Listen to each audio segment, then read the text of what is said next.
ಎಲ್ಲರಿಗೂ ನಮಸ್ಕಾರ. ನಾನು ನಿಮ್ಮ ಡಾಕ್ಟರ್ BK ರಾಮಪ್ರವೀಣ್, ಜನತಾ ಆಯುರ್ವೇದ, ಹಾಸನ. ಓಂ ನಮಾಮಿ ಧನ್ವಂತರಿ ಮಾದಿರೇವಂ ಸುರಾಸುರೈರ್ವಂದಿತ ಪಾದಪದ್ಮಂ ಲೋಕೆ ಜರಾರುಗ್ಭಯ ಮೃತ್ಯುನಾಶಂ ಧಾತಾರಮೇಶಂ ವಿವಿಧೌಷಧೀನ ಧನ್ವಂತರಿ ರಮಾನಾಥಂ ಸರ್ವರೋಗ ನಿವಾರಕಂ ಆಯುರ್ವೇದ ಪ್ರವರ್ತಾರಂ ವಂದೇ ಪೀಯೂಷದಾಯಕಂ. ಸರ್ವೇ ಜನಾಃ ಸುಖಿನೋ ಭವಂತು, ಸರ್ವೇ ಸಂತು ನಿರಾಮಯಂ. ಶಾಂತಿ ಶಾಂತಿ ಶಾಂತಿ. ವೀಕ್ಷಕರೇ, ಪ್ರತಿಯೊಬ್ಬರ ಮನೆಯ ಅಡುಗೆ ಮನೆಯಲ್ಲಿ ಒಗ್ಗರಣೆ ಡಬ್ಬಿಯಲ್ಲಿ ಇರ್ತಕ್ಕಂತಹ ಒಂದು ಸುಗಂಧಯುಕ್ತ ಮಸಾಲೆ ಪದಾರ್ಥ, ಆರೋಮ್ಯಾಟಿಕ್ ಸ್ಪೈಸ್, ಒಂದು ಸಾಂಬಾರ ಪದಾರ್ಥ ಅಂದರೆ ಏಲಕ್ಕಿ. ಈ ಏಲಕ್ಕಿಯ ಔಷಧೀಯ ಗುಣಗಳು, ಮಹತ್ವ, ಯಾರು ಸೇವನೆ ಮಾಡಬೇಕು, ಯಾರು ಸೇವನೆ ಮಾಡಬಾರ್ದು, ಯಾವ ಪ್ರಮಾಣದಲ್ಲಿ ಸೇವನೆ ಮಾಡಬೇಕು, ಇದರ ಔಷಧೀಯ ಗುಣಗಳನ್ನು ಇವತ್ತಿನ ಸಂಚಿಕೆಯಲ್ಲಿ ಸಂಪೂರ್ಣವಾಗಿ ತಿಳಿಸ್ಕೊಡ್ತೀನಿ ವೀಕ್ಷಕರೇ. ಕನ್ನಡದಲ್ಲಿ ಏಲಕ್ಕಿ ಅಂತಂದರೆ ಇದನ್ನು ಸಂಸ್ಕೃತದಲ್ಲಿ ಏಲ ಅಂತಾರೆ, ಹಿಂದಿಯಲ್ಲಿ ಎಲೈಚಿ ಅಂತಾರೆ, ಇಂಗ್ಲೀಷ್ನಲ್ಲಿ ಕಾರ್ಡಮಮ್ ಅಂತಾರೆ, ಹಾಗೂ ಇದರ ಒಂದು ವೈಜ್ಞಾನಿಕ ಹೆಸರು ಎಲೆಕ್ಟರಿಯಾ ಕಾರ್ಡಮೋಮಮ್. ಇದರ ಒಂದು ರಸ, ಟೇಸ್ಟ್, ಇದ್ರದ್ದು ಕಟು ಮಧುರ ರಸ ಅಂದರೆ ಖಾರ ಹಾಗೂ ಸಿಹಿ ರಸವುಳ್ಳ ಈ ಏಲಕ್ಕಿ ಗುಣದಲ್ಲಿ ಲಘು ರೂಕ್ಷ ಗುಣವನ್ನು ಹೊಂದಿದೆ. ಅಂದರೆ ಸುಲಭವಾಗಿ ಜೀರ್ಣವಾಗ್ತದೆ ಹಾಗೂ ರೂಕ್ಷ ಗುಣವನ್ನು ಹೊಂದಿದೆ, ಡ್ರೈ ಮಾಡತಕ್ಕ ಒಂದು ಗುಣವನ್ನು ಹೊಂದಿದೆ. ಇದರ ಒಂದು ವೀರ್ಯ ಶೀತ ವೀರ್ಯ ಇರ್ತದೆ ಹಾಗೂ ಇದರ ಒಂದು ಪ್ರಭಾವ ವಾಯು ಮತ್ತು ಕಫವನ್ನು ಸಮತೋಲನದಲ್ಲಿ ಇರ್ತದೆ. ಪಿತ್ತವನ್ನು ಶಮನ ಮಾಡೋ ಶಕ್ತಿಯೂ ಇದರಲ್ಲಿ ಇದೆ. ಜೊತೆಗೆ ಇದರ ಉಪಯುಕ್ತ ಅಂಗ ಸೀಡ್ಸ್ ಅಂತಂದರೆ ಏಲಕ್ಕಿಯ ಬೀಜಗಳು ಔಷಧಿಯಲ್ಲಿ ಉಪಯುಕ್ತ ಅಂಗವಾಗಿ ಕೆಲಸ ಮಾಡ್ತದೆ. ಇದು ಆಯುರ್ವೇದದಲ್ಲಿ ಸಾವಿರಾರು ವರ್ಷಗಳ ಹಿಂದೆ ಆಚಾರ್ಯ ಚವನ ಮಹರ್ಷಿ ಚವನಪ್ರಾಶನ್ನು ಒಂದು ಕಂಡುಹಿಡಿದಿದ್ದಾರೆ. ಇದು ಪ್ರತಿಯೊಬ್ಬರಿಗೂ ಗೊತ್ತಿರತಕ್ಕಂತಹ ಒಂದು ಲೇಹ ಚವನಪ್ರಾಶ್. ಈ ಚವನಪ್ರಾಶದಲ್ಲಿ ಪ್ರಮುಖವಾದ ಒಂದು ಅಂಶ, ಪ್ರಮುಖವಾದ ಇಂಗ್ರೀಡಿಯೆಂಟ್ ಅಂದರೆ ಏಲಕ್ಕಿ. ಹಾಗಾಗಿ ಇದರ ಒಂದು ಔಷಧೀಯ ಗುಣಗಳನ್ನು ಇವತ್ತಿನ ಸಂಚಿಕೆಯಲ್ಲಿ ತಿಳಿಸ್ಕೊಡ್ತೀನಿ. ಈ ಏಲಕ್ಕಿ ನಮ್ಮ ದೇಹದ ಹಲವಾರು ಸಿಸ್ಟಮ್ಗಳ ಮೇಲೆ ಔಷಧಿಯಾಗಿ ಕೆಲಸ ಮಾಡ್ತದೆ. Digestive system, respiratory system, circulatory system ಹಾಗೂ ಈ ರಿಪ್ರೊಡಕ್ಟಿವ್ ಸಿಸ್ಟಮ್ ಹಾಗೂ ಎಕ್ಸ್ಕ್ರೀಟರಿ ಸಿಸ್ಟಮ್, ಈ 5 ಸಿಸ್ಟಮ್ಗಳ ಮೇಲೆ ಔಷಧಿಯಾಗಿ ಕೆಲಸ ಮಾಡ್ತದೆ. ಬನ್ನಿ ಒಂದು ಕ್ರಮಬದ್ಧವಾಗಿ ಯಾವ್ಯಾವ ಒಂದು ಸಿಸ್ಟಮ್ ಮೇಲೆ ಯಾವ ರೀತಿ ಕೆಲಸ ಮಾಡ್ತದೆ ಅಂತ ತಿಳ್ಕೊಳ್ಳೋಣ. ಡೈಜೆಸ್ಟಿವ್ ಸಿಸ್ಟಮ್ ವಿಷಯಕ್ಕೆ ಬಂತು ಅಂತಂದರೆ ಪ್ರಮುಖವಾಗಿ ಕೆಲವೊಬ್ಬರಿಗೆ ಬಾಯಿ ದುರ್ವಾಸನೆ ಇರ್ತದೆ. ಆ ಬಾಯಿ ದುರ್ವಾಸನೆಗೆ ಕಾರಣ ಅವರು ಬ್ರಷ್ ಮಾಡಿರಲ್ಲ ಅಥವಾ ನಾಲಿಗೆ ತಿಕ್ಕಿರಲ್ಲ ಅನ್ನೋದು ಒಂದೇ ಒಂದು ಕಾರಣ ಅಲ್ಲ ವೀಕ್ಷಕರೇ. ಅದಕ್ಕೆ ಹಲವಾರು ಕಾರಣಗಳಿದೆ.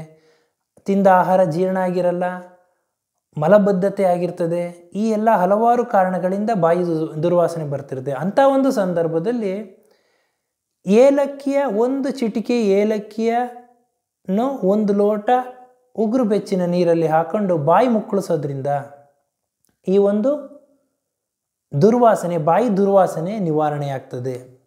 ಹಾಗೂ 1 ರಿಂದ 2 ಏಲಕ್ಕಿ ಕಾಳುಗಳನ್ನು ಅಗೆದು ತಿನ್ನೋದ್ರಿಂದ ಈ ಬಾಯಿ ದುರ್ವಾಸನೆ ನಿವಾರಣೆ ಆಗ್ತದೆ. ಇನ್ನು ಅಗ್ನಿಮಾಂದ್ಯ, ಅಜೀರ್ಣ, ಗ್ಯಾಸ್, ಬ್ಲೋಟಿಂಗ್ ಅಬ್ಡಮನ್, ಈ ಒಂದು ಸಮಸ್ಯೆಯಲ್ಲಿ ಅಂದರೆ ಅಗ್ನಿಮಾಂದ್ಯ ಆಗಿದ್ದ ಸಂದರ್ಭದಲ್ಲಿ ಅಂದರೆ ನಮ್ಮ ದೇಹದಲ್ಲಿ ಜಠರಾಗ್ನಿ ಕಡಿಮೆ ಆಗಿದ್ದ ಸಂದರ್ಭದಲ್ಲಿ ನಮಗೆ ಹೊಟ್ಟೆ ಹಸುವಾಗೋದಿಲ್ಲ.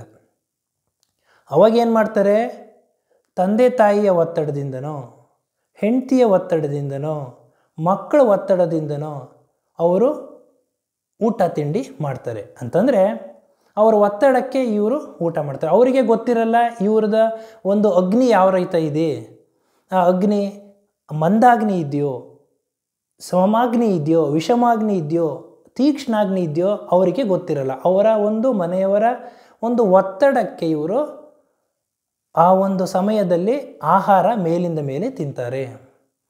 ಈ ಅಗ್ನಿಮಾಂದ್ಯ ಇದ್ದ ಸಂದರ್ಭದಲ್ಲಿ ಮೇಲಿಂದ ಮೇಲೆ ಆಹಾರ ತಿಂದಾಗ ಏನಾಗ್ತದೆ, ಅದು ಅಜೀರ್ಣ ಆಗ್ತದೆ.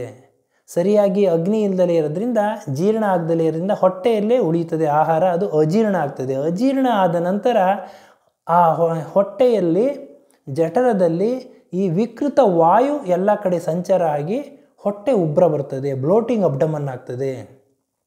ಇಂಥ ಒಂದು ಸಂದರ್ಭದ ಆವಾಗ ಮಲಬದ್ಧತೆ ಆಗ್ತದೆ. ಹೀಗೆ ಅಗ್ನಿಮಾಂದ್ಯ 1ರಿಂದ ಅಗ್ನಿಮಾಂದ್ಯ ಆಗುತ್ತೆ, ಅಜೀರ್ಣ ಆಗ್ತದೆ, ಗ್ಯಾಸ್ ಎಲ್ಲ ಹೊಟ್ಟೆಯಲ್ಲಿ ತುಂಬಿಕೊಂಡು ಬ್ಲೋಟಿಂಗ್ ಅಬ್ಡಮನ್, ಹೊಟ್ಟೆ ಉಬ್ಬರ ಆಗ್ತದೆ, ಕಾನ್ಸ್ಟಿಪೇಷನ್ ಆಗ್ತದೆ, ಹೊಟ್ಟೆ ನೋವು ಬರ್ತದೆ. ಈ ಎಲ್ಲ ಒಂದು ಸಮಸ್ಯೆಗೆ ಮೂಲ ಕಾರಣ ಅಗ್ನಿಮಾಂದ್ಯ.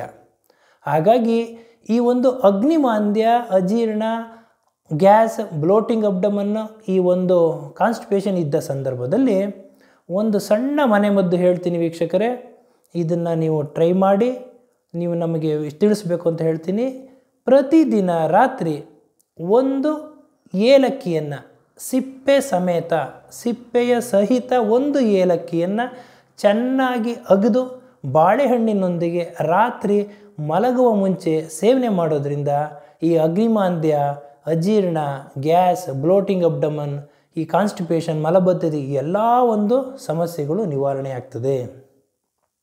ಇನ್ನು ಅಜೀರ್ಣ ಆದ ನಂತರ ಕೆಲವೊಬ್ಬರಲ್ಲಿ ಈ ವಾಂತಿ ಇರ್ತದೆ, ಅಂದರೆ ವಾಮಿಟಿಂಗ್ ಇರ್ತದೆ.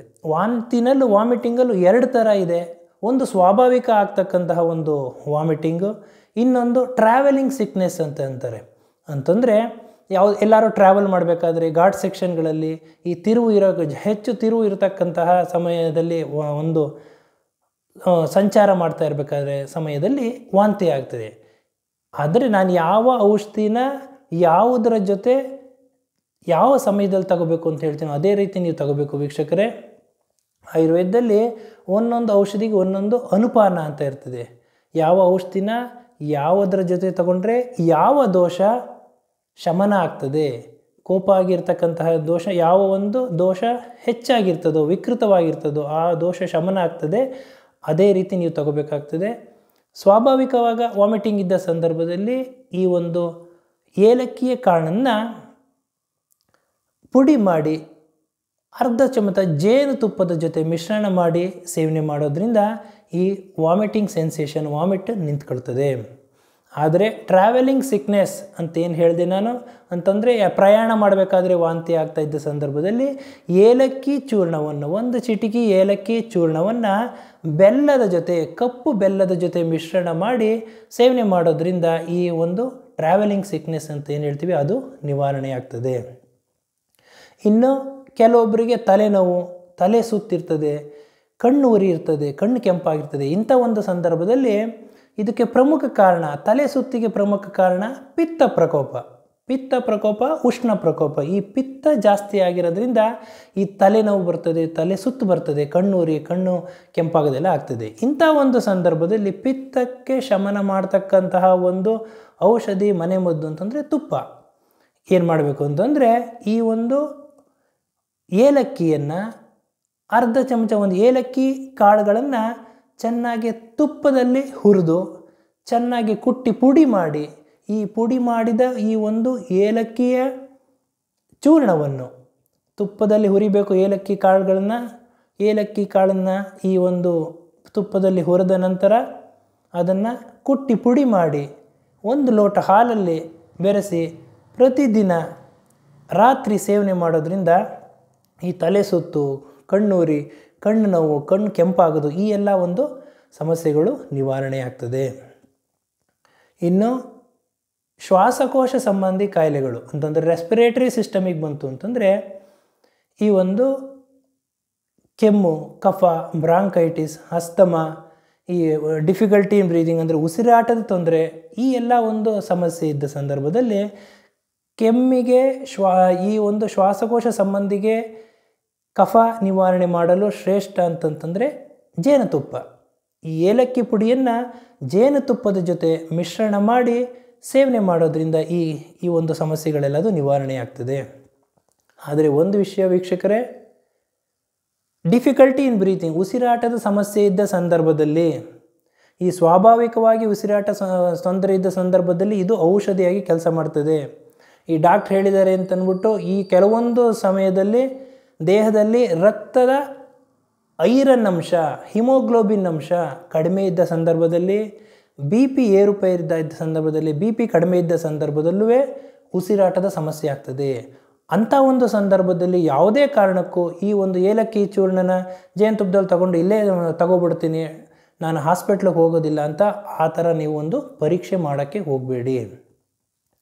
ಹಾಗೂ ಕೆಲವೊಬ್ಬರಲ್ಲಿ ಈ ಒಂದು ಫುಡ್ ಪಾಯ್ಸನ್ ಆಗ್ತಾ ಇರ್ತದೆ. ಫುಡ್ ಪಾಯ್ಸನ್ ಅಂದರೆ ಯಾವುದೋ ಆಹಾರ ತಿಂದುಬಿಡ್ತಾರೆ, ಅಂಥ ಸಮಯದಲ್ಲಿ ಈ ಒಂದು ಮೇಲಿಂದ ಮೇಲೆ ವಾಂತಿ ಆಗ್ತಾ ಇರ್ತಾರೆ. ಅಂಥ ಒಂದು ಸಂದರ್ಭದಲ್ಲಿ ಏಲಕ್ಕಿ ಚೂರ್ಣ ಜೊತೆಗೆ ಸೈಂಧವ ಲವಣ ಹಾಗೂ ಶುಂಠಿ ಪುಡಿ ಈ ಮೂರನ್ನು ಸಮಭಾಗದಲ್ಲಿ ತಗೊಂಡು ಮಿಶ್ರಣ ಮಾಡಿ, ಈ ಒಂದು ಮಿಶ್ರಣವನ್ನು 1-2 ಗ್ರಾಮು ಉಗುರು ಬೆಚ್ಚಿನ ನೀರಿನಲ್ಲಿ ಹಾಕ್ಕೊಂಡು ಕುಡಿಯೋದ್ರಿಂದ ಸೈಂಧವ ಲವಣ, ಏಲಕ್ಕಿ, ಶುಂಠಿ ಪುಡಿ ಈ ಮೂರನ್ನು ಸಮ ಪ್ರಮಾಣದಲ್ಲಿ ತಗೊಂಡು 1/4 ಚಮಚ ಉಗುರು ಬೆಚ್ಚ ನೀರಲ್ಲಿ ಹಾಕ್ಕೊಂಡು ಸೇವನೆ ಮಾಡೋದ್ರಿಂದ ಈ ಫುಡ್ ಪಾಯ್ಸನ್ ಅಂತೇನು ಹೇಳ್ತೀವಿ, ಎಲ್ಲೋ ಆಹಾರ ತಿಂದಿರ್ತೀವಿ, ಅಜೀರ್ಣ ಆಗಿರ್ತದೆ, ವಾಂತಿ ಭೇದಿ ಆಗ್ತಾ ಇರ್ತದೆ, ಇಂಥ ಒಂದು ಸಂದರ್ಭದಲ್ಲಿ ಇದು ಹೊಟ್ಟೆಯಲ್ಲಿರ್ತಕ್ಕಂತಹ ವಿಷಪೂರಿತ ಅಂಶಗಳನ್ನು ನಿವಾರಣೆ ಮಾಡ್ತದೆ. ಇನ್ನು ಲೂಸ್ ಮೋಷನ್ ಭೇದಿ ಇದ್ದ ಸಂದರ್ಭದಲ್ಲಿ ಈ ಏಲಕ್ಕಿ ಕಾಳುಗಳನ್ನು ಬಾಯಲ್ಲಿ ಅಗಿದು ರಸ ಕುಡಿಯೋದ್ರಿಂದ ಈ ಒಂದು ಲೂಸ್ ಮೋಷನ್ ಅಥವಾ ಭೇದಿ ತೊಂದರೆ ನಿವಾರಣೆಯಾಗ್ತದೆ. ಇನ್ನು ಹೆಣ್ಣು ಮಕ್ಕಳಲ್ಲಿ ಬಿಳಿ ಮುಟ್ಟಿನ ಸಮಸ್ಯೆ ಇದ್ದ ಸಂದರ್ಭದಲ್ಲಿ ಬಿಳಿ ದಾಸವಾಳದ ಹೂವನ್ನು ತಗೊಂಡು ಚೆನ್ನಾಗಿ ತೊಳೆದು ಅದನ್ನು ಚೆನ್ನಾಗಿ ಜಜ್ಜಿ ಅದರ ಜೊತೆಗೆ ಸ್ವಲ್ಪ ಕೆಂಪು ಕಲ್ಲು ಸಕ್ಕರೆ ಹಾಗೂ ಏಲಕ್ಕಿ ಪುಡಿ ಮಿಶ್ರಣ ಮಾಡಿ ಪ್ರತಿದಿನ ಸೇವನೆ ಮಾಡೋದ್ರಿಂದ ಈ ಒಂದು ಬಿಳಿ ಮುಟ್ಟಿನ ಸಮಸ್ಯೆ ನಿವಾರಣೆಯಾಗ್ತದೆ. ಹಾಗೂ ಈ ಏಲಕ್ಕಿನಾಗರೆ ಯಾವ ರೀತಿ ನಾವು ತಗೋಬೇಕು, ಇದರ ಒಂದು ಪ್ರಭಾವ ಏನು ಅನ್ನೋದನ್ನು ನಾನು ತಿಳಿಸ್ಕೊಟ್ಟಿದ್ದೀನಿ. ಹಾಗೆ ಆಚಾರ್ಯ ಚರಕರು ಏಲಕ್ಕಿಯನ್ನು ಶ್ವಾಸಹರ, ಕಾಸಹರ, ಅಂಗಮರ್ದ ಪ್ರಶಮನ, ದೀಪನ, ಪಾಚನ, ಹೃದಯ, ಮೂತ್ರಕೃಚ್ಛಹರ ಹಾಗೂ ಈ ಒಂದು ಹಲವಾರು ಇದರ ಒಂದು ಕೆಲಸವನ್ನು ಹೇಳಿದ್ದಾರೆ. ಅದರಲ್ಲಿ ಪ್ರಮುಖವಾಗಿ ಶ್ವಾಸಹರ ಅಂತಂದರೆ ಈ ಕೆಮ್ಮು, ಕಫ, ಶ್ವಾಸಕೋಶ ಸಂಬಂಧಿ ಕಾಯಿಲೆಗಳನ್ನ ನಿವಾರಣೆ ಮಾಡ್ತದೆ. ಕಾಸಹರ ಅಂದರೆ ಕೆಮ್ಮನ್ನು ನಿವಾರಣೆ ಮಾಡ್ತದೆ. ಹಾಗೂ ಅಂಗಮರ್ದ ಪ್ರಶಮನ, ಶ್ರಮಹರ ಅಂತ ಹೇಳಿದ್ದಾರೆ. ಅಂಗಮರ್ದ ಪ್ರಶಮನ ಅಂತಂದರೆ ಮೈಕೈ ನೋವಿದ್ದ ಸಂದರ್ಭದಲ್ಲಿ ಇದು ರಾಮಬಾಣವಾಗಿ ಕೆಲಸ ಮಾಡ್ತದೆ. ಸುಸ್ತಾಗಿದ್ದಾಗ, ದಣಿವಾಗಿ ಬಂದಿದ್ದಾಗ ಇದು ಒಂದು ರಾಮಬಾಣವಾಗಿ ಕೆಲಸ ಮಾಡ್ತದೆ. ಆದ್ದರಿಂದ ನೀವು ನೋಡಿರ್ಬೋದು, ಕೇಳಿರ್ಬೋದು, ಯಾವುದೇ ಒಂದು ಸಮಯದಲ್ಲಿ ಮಳೆ, ಚಳಿ, ಬೇಸಿಗೆಗಾಲ ಯಾವುದೇ ಇರ್ಬೋದು, ತುಂಬಾ ಕೆಲಸ ಮಾಡಿ ಬಂದ ತಕ್ಷಣವೇ ನಿಂಬೆಹಣ್ಣಿನ ಶರಬತ್ ಕುಡಿತಾರೆ.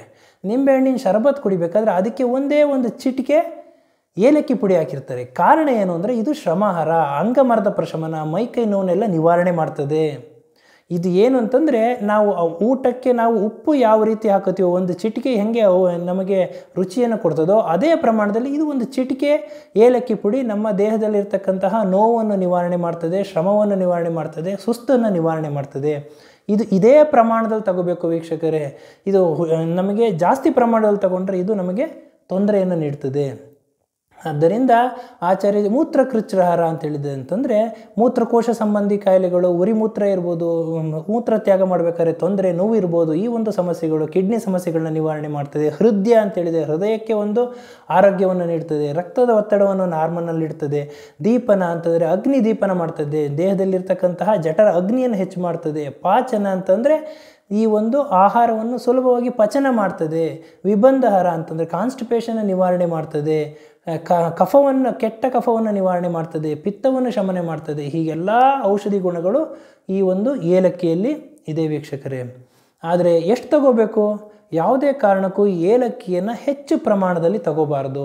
ನೀವು ಹೆಚ್ಚು ಪ್ರಮಾಣದಲ್ಲಿ ತಗೊಂತು ಅಂತಂದರೆ ಇದು ನಮಗೆ ಕೆಡಕನ್ನು ಉಂಟು ಮಾಡ್ತದೆ. ಇದು ಔವೃಷ್ಯ ಅಂತ ಹೇಳಿದ್ದಾರೆ. ಇದನ್ನು ಹೆಚ್ಚು ಪ್ರಮಾಣದಲ್ಲಿ ಏನಾದರೂ ತಗೊಂತು ಅಂತಂದರೆ ಲೈಂಗಿಕ ತೊಂದರೆಗಳಿಗೆ ಒಳಗಾಗ್ತೀರಿ ಹಾಗೂ ವೀರ್ಯವಿನ ಸಂಖ್ಯೆ ಕಡಿಮೆ ಆಗ್ತದೆ. ಇದನ್ನು ಔಷಧಿಯುಕ್ತವಾಗಿ 500 ಮಿಲಿಗ್ರಾಮಿಂದ 1 ಗ್ರಾಮ್ ಒಳಗಡೆ ಮಾತ್ರ ಇದನ್ನು ತಗೋಬೇಕಾಗ್ತದೆ ವೀಕ್ಷಕರೇ.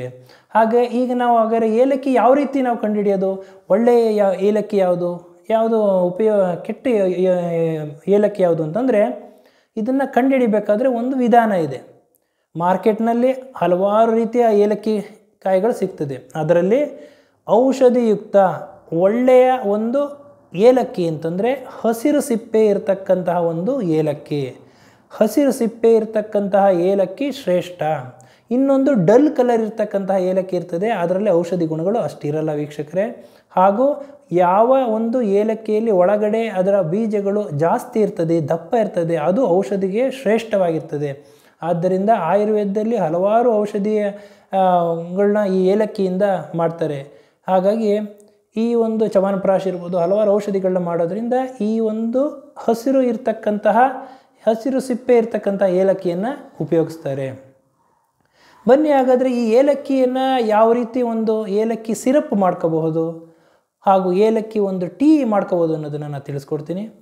ಈ ಕೆಮ್ಮು ಕಫ ಶೀತ ಇದ್ದ ಸಂದರ್ಭದಲ್ಲಿ ಮನೆಮದ್ದು ಏಲಕ್ಕಿ ಸಿರಪ್ ಯಾವ ರೀತಿ ಮಾಡ್ಕೋಬೋದು ಅಂತಂದರೆ, ಈ ಏಲಕ್ಕಿ ಕಾಳುಗಳನ್ನು ಏಲಕ್ಕಿ ತಗೊಂಡು ಚೆನ್ನಾಗಿ ಅದನ್ನು ರೋಸ್ಟ್ ಮಾಡಿದ ನಂತರ ಅದು ಡ್ರೈ ಆಗುತ್ತೆ. ಚೆನ್ನಾಗಿ ರೋಸ್ಟ್ ಮಾಡಿ ಅದನ್ನು ಕುಟ್ಟಿ ಪುಡಿ ಮಾಡಿ, ಅರ್ಧ ಚಮಚ ಏಲಕ್ಕಿಯನ್ನು ತಗೊಂಡು ರೋಸ್ಟ್ ಮಾಡಿ ಅದನ್ನು ಕುಟ್ಟಿ ಪುಡಿ ಮಾಡಿ, ಅದರ ಜೊತೆಗೆ 1.5 ಚಮಚ ಜೇನುತುಪ್ಪ ಮಿಶ್ರಣ ಮಾಡಿ, ಅದರ ಜೊತೆಗೆ ಅರ್ಧ ಚಮಚ ನಿಂಬೆ ರಸ ಮಿಶ್ರಣ ಮಾಡಿ, ರೋಸ್ಟ್ ಮಾಡಿರ್ತಕ್ಕಂತಹ ಏಲಕ್ಕಿ ಕಾಳನ್ನು ಪುಡಿ ಮಾಡಿ, ಅದರ ಜೊತೆಗೆ ಜೇನುತುಪ್ಪ ಮಿಶ್ರಣ ಮಾಡಿ ಹಾಗೂ ಅದರ ಜೊತೆಗೆ ನಿಂಬೆ ರಸ ಮಿಶ್ರಣ ಮಾಡಿ ಚೆನ್ನಾಗಿ ಕಲ್ಕೊಂಡು ಇಟ್ಕೊಳ್ಳೋದ್ರಿಂದ ಈ ಒಂದು ಕಾರ್ಡಮಮ್ ಸಿರಪ್ ಅಂತಂದರೆ ಏಲಕ್ಕಿ ಸಿರಪ್ಪು ರೆಡಿ ಆಗ್ತದೆ ವೀಕ್ಷಕರೇ.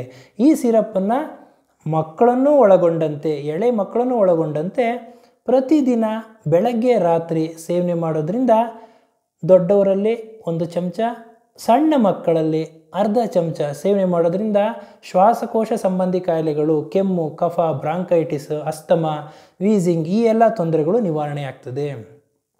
ಇನ್ನು ಕಾರ್ಡಮಮ್ ಟೀ ಅಂತಂದರೆ ಏಲಕ್ಕಿ ಟೀ ಯಾವ ರೀತಿ ಮಾಡೋದು ಅಂತಂದರೆ, 3ರಿಂದ 4 ಏಲಕ್ಕಿಯನ್ನು ತಗೊಂಡು ಸಿಪ್ಪೆ ಸಮೇತ ಚೆನ್ನಾಗಿ ಜಜ್ಜಿ ಕುಟ್ಟಿ ಪುಡಿ ಮಾಡಿ ನಂತರ 1 ಲೋಟ ಬಿಸಿ ನೀರಿಗೆ 1 ಲೋಟ ನೀರಿಗೆ ಅದನ್ನು ಹಾಕಿ 2 ನಿಮಿಷ ಚೆನ್ನಾಗಿ ಕುದಿಸ್ಬೇಕು.